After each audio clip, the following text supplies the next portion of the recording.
नमस्कार दोस्तों, स्वागत है आप सबका हमारे इस नए वीडियो में। आज हम BA political science honours semester 4 का जो हमारा बुक है भारत में सार्वजनिक नीति और प्रशासन, जिसका हम अध्ययन कर रहे थे। और आज हम यूनिट 1 के जो पार्ट 1 है लोक नीति परिभाषा और मॉडल, इस पर हम चर्चा करेंगे।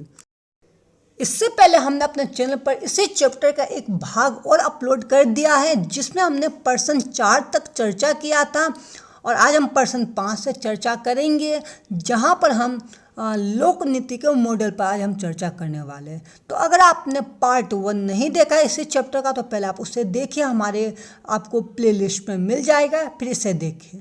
तो चलिए शुरू करते हैं। अब यहाँ से हम लोक नीति के जो विभिन्न मॉडल होते हैं ना, इस पर हम चर्चा करेंगे। और जो हमारा पहला मॉडल है वो प्रक्रिया मॉडल।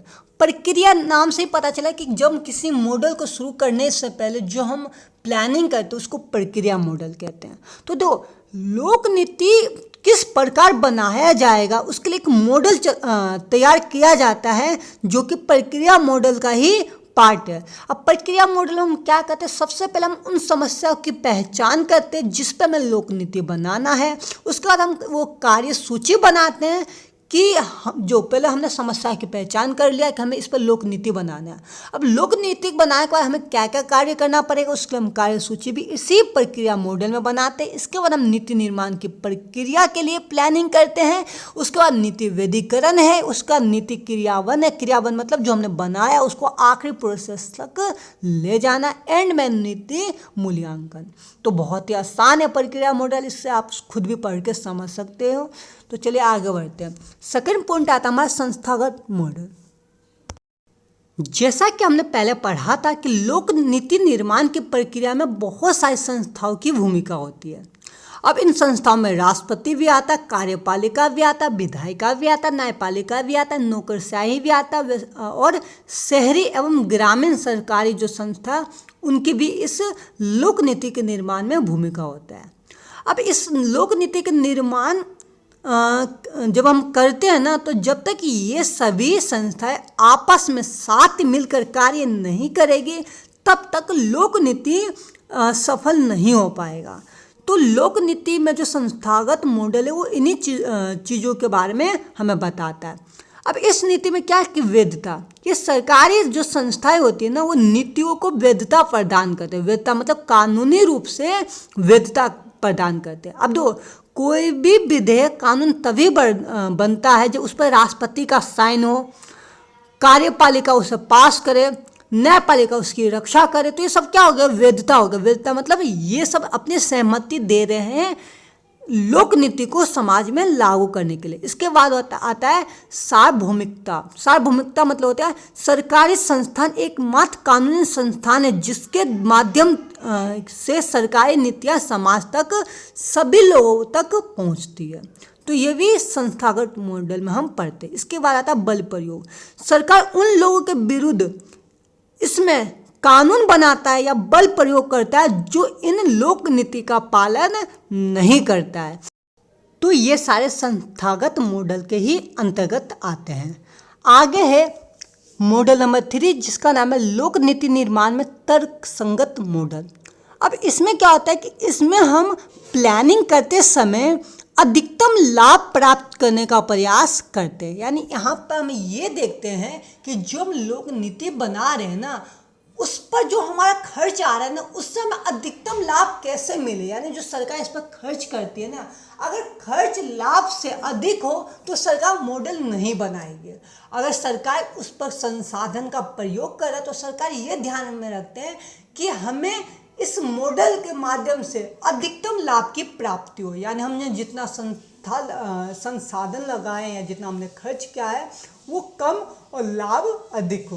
तो यहाँ पर ये तर्कसंगत मॉडल में ध्यान दिया जाता है। इसके अलावा नीति को अंतिम कार्यवाही के रूप में चुनते समय निर्णयकर्ता उस नीति का चयन करना चाहते हैं जो उनको लागत की तुलना में अधिकतम लाभ प्रदान करते हैं। जैसे मैंने आपको बताया था कि जो नीति लागू करता है ना, वो इस बात पर अधिक बल देता है कि वो जितना निवेश कर रहा है ना इस प्लानिंग में, वो निवेश है ना लाभ से कम हो, यानी लाभ निवेश से ज़्यादा हो, यानी जितना उसने निवेश किया है उस निवेश की तुलना में लाभ बहुत अधिक ज़्यादा हो।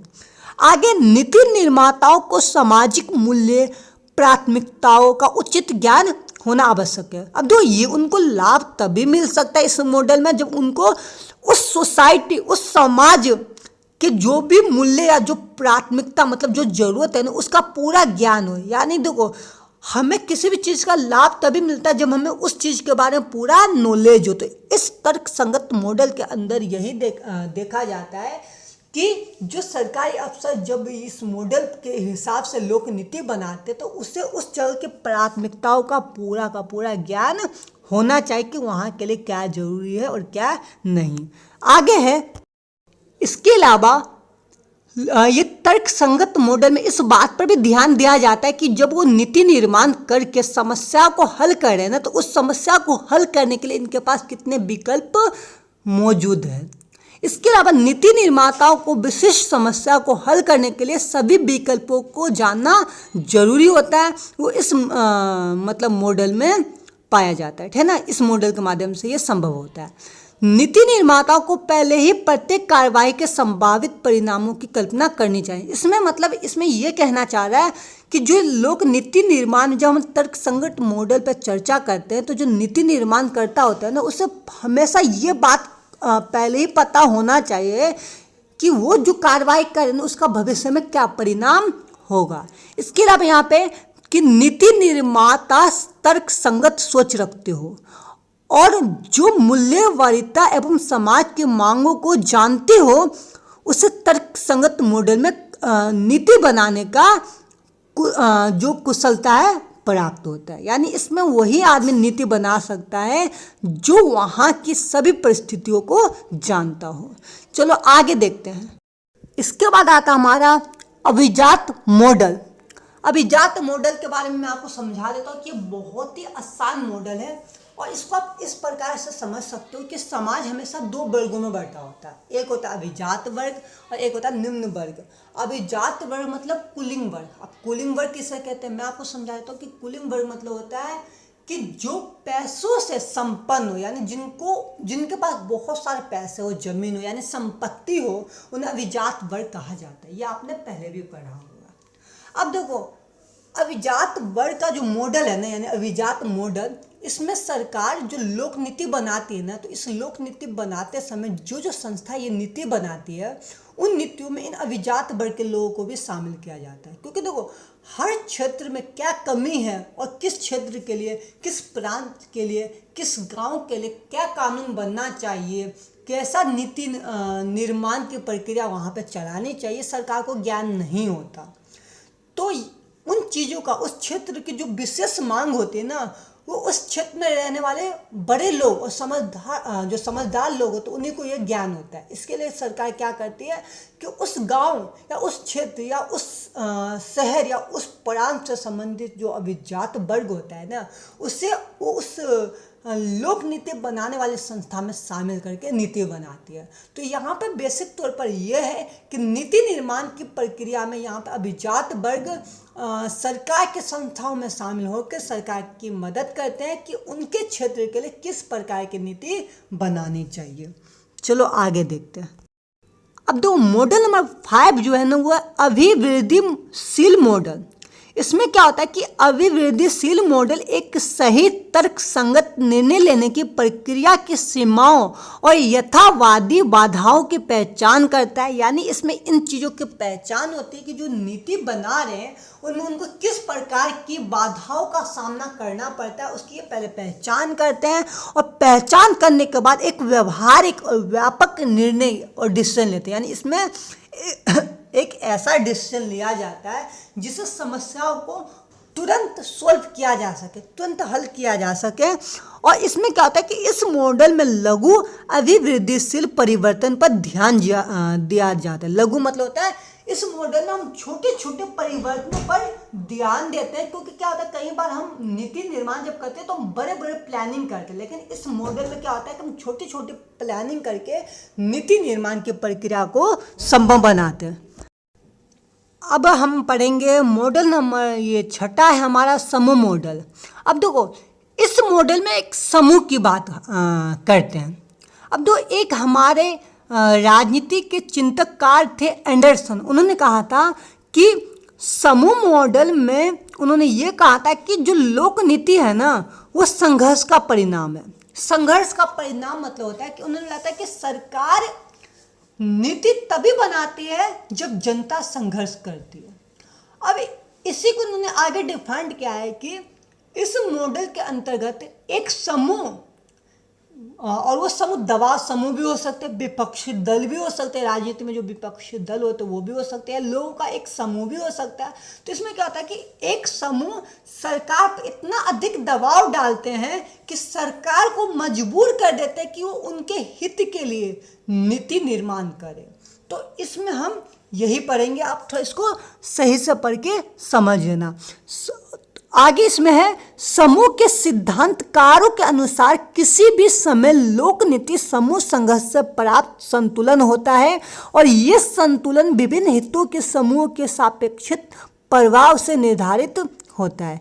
किसी भी हित समूह के सापेक्ष प्रभाव में परिवर्तन के परिणाम स्वरूप लोक नीति में परिवर्तन होने की आशा की जाती है। जैसे मैंने आपको समझाया था कि इसमें क्या होता है कि एक समूह अपने हित में, अपने लाभ के लिए सरकार को नीति या कानून बनाने के लिए विवश कर देते हैं। आगे है सातवां मॉडल जिसका नाम है लोक चेन मॉडल। इसमें क्या होता है कि देखो हर लोगों की जो अलग अलग विचारधारा, अलग अलग सोच होती है और अलग अलग सब व्यवहार करते हैं। तो इसमें मैं आपको बता देता हूँ कि लोक चेन नीति में नीति निर्माण का आर्थिक अध्ययन किया जाता है। यहाँ ये बताया जाता है कि राजनीतिक और बाजार क्षेत्र में मतदाता, करदाता, सरकारी अधिकारी, निजी मालिक, राजनीतिक दल, हित समूह सब अपना अलग अलग विचार किस प्रकार पेश करते हैं। यानी ये जो सभी मैंने आपको कैरेक्टर बताए हैं इन सबका नीति निर्माण के पक्ष में अलग अलग विचार होते हैं। तो सरकार इन्हीं विचारों का अध्ययन करके लोक नीति बनाते समय सरकार एक अच्छा नीति बनाने का प्रयास करते हैं जिससे समाज के अधिकतम लोगों का कल्याण हो। तो ये आप पढ़ लेना। इसमें लोगों के चेन पर मतलब इसमें लोगों के चेन के आधार पर नीति बनाई जाती है। तो ज़्यादा मुश्किल नहीं, आप इसको पढ़ लेना। आठवां है व्यवस्था मॉडल। चलो इस पर हम ध्यान देते हैं। व्यवस्था मॉडल में मैं आपको ये बता दूं कि इसमें इस बात पर बल दिया जाता है कि लोक नीति अनुशासन में इसका व्यापक रूप से उपयोग किया जा रहा है या नहीं। अर्थात सरकार ने जो जनता के लिए और समाज के लिए जो कल्याणकारी लोक नीति बनाया है उसका सभी वर्गों के द्वारा उचित रूप से या व्यापक रूप से पालन किया जा रहा है या नहीं किया जा रहा है। ये व्यवस्था मॉडल में इस पर ध्यान दिया जाता है। इसके अलावा सरकार इस पर यह भी ध्यान देती है कि उन्होंने जो लोक नीति बनाया है ना वो नीति उन्होंने समाज के जिस वर्ग के लिए बनाया उस वर्ग तक उस नीति का लाभ पहुंच रहा है या नहीं। जिसमें मैं आपको एक एग्जांपल देता हूं कि सरकार ने बीपीएल कार्ड एक स्कीम चलाया था जिसका मूल उद्देश्य था कि गरीबों को गरीबी रेखा से ऊपर लाकर उन्हें कम पैसों में अनाज उपलब्ध कराना या फ्री में अनाज उपलब्ध करवाना। लेकिन मैं आपको बता देता हूं कि इसका लाभ निम्न वर्ग को कम और मध्यम वर्ग को ज़्यादा हुआ है।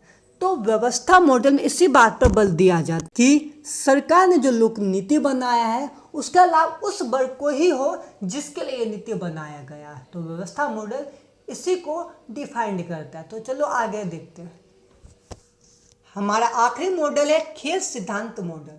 खेल सिद्धांत मॉडल में हम इस बात पर बल देते हैं कि किसी भी इंसान या किसी भी समाज में रहने वाले व्यक्ति को किस प्रकार निर्णय लेना चाहिए। अब देखो खेल का मतलब क्या होता है कि किसी भी निर्णय को लेते समय हम पे दबाव ना हो। खेल मतलब होता है कि मजाक या निर्णय लेते समय हम ऐसे अवस्था में हो जहां पर हमें निर्णय लेते समय किसी प्रकार का कोई भी दबाव ना हो। तो ये मॉडल हमें यही बताता है कि हमें किस प्रकार निर्णय लेना चाहिए तथा उस निर्णय के बाद कैसे कैसे परिणामों का हमारे पास विकल्प पेश होंगे और उन परिणामों के बाद हमारे पास क्या विकल्प बचते हैं जिस विकल्प की सहायता से हम लोक नीति का निर्माण करें। तो ये भी बहुत ही आसान मॉडल था। तो ये हमारे नो मॉडल था जिसको मैंने यहाँ पे सही से डिफाइंड किया है। अगर फिर भी आपको कुछ भी इसमें डाउट हो तो आप हमें कमेंट बॉक्स में कमेंट करें, मैं आपको कमेंट बॉक्स में जाके स्पेशल समझा दूंगा। और जैसा कि मैंने आपको वीडियो शुरू होने से पहले बताया था कि हमारा जो पहला चैप्टर है यूनिट 1 का जो पहला चैप्टर है उसको मैंने 2 पार्ट में डिफाइंड किया था, तो ये दूसरा पार्ट था इसका। तो अगर आपको हमारी वीडियो पसंद आए तो चैनल को सब्सक्राइब करें, वीडियो को लाइक करें और जितना अधिक हो सके शेयर करें।